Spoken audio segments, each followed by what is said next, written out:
Gurur günümüzdür. Bugün halkımızın igidliği, ordumuzun reşadeti ve Cenab Ali Başkomandan İlham Əliyev'in uğurlu ve uzak gören siyaseti sayesinde yazılmış tarihi qələbə günüdür.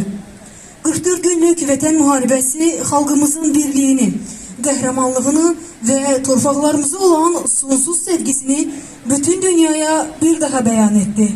Her bir şehidimizin qanı, her bir qazimizin fədakarlığı bu torpaqlarda azadlıq, sülh ve qürur bayrağı kimi dalğalanar. Mən istərdim Zəfər günü münasibətilə Tovuz rayon icra hakimiyyətinin başçısı Cənab Məmməd Məmmədovu səhnəyə dəvət edim.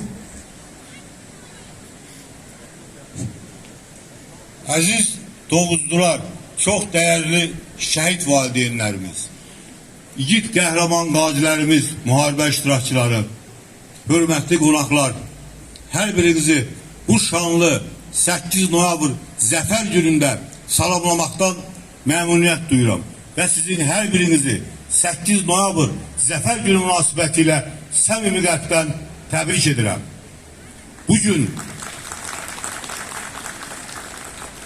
Bugün bizim yaşadığımız bu şanlı Zəfər günü, müasir ve müstəqil Azərbaycanın qurucusu Heydər Əliyevin siyasetinin təntənəsidir.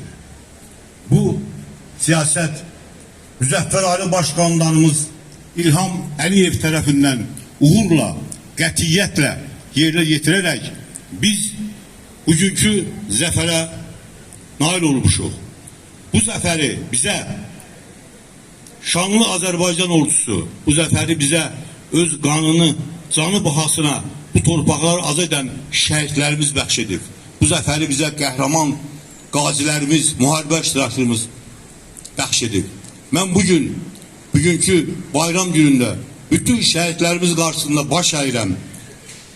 Onların daim xatirəsinin qəlbimizdə əbədi yaşayacağını əminəm və biz ona əminik. Mən bir daha bütün Tovuzluları, bütün xalqımızı rayon icra hakimiyyətinin adından bu şanlı zəfər günü münasibətilə təbrik edirəm. Hər birinizə can sağlığı, uzun ömür arzuluyuram. Yaşasın Azərbaycan dövləti, yaşasın şanlı Azərbaycan ordusu, yaşasın Müzəffər Ali Başkomandanımız. Diqqətinizə görə çox sağ olun. Hörmətli başçımıza səmimi çıxışına görə təşəkkürümüzü bildiririk.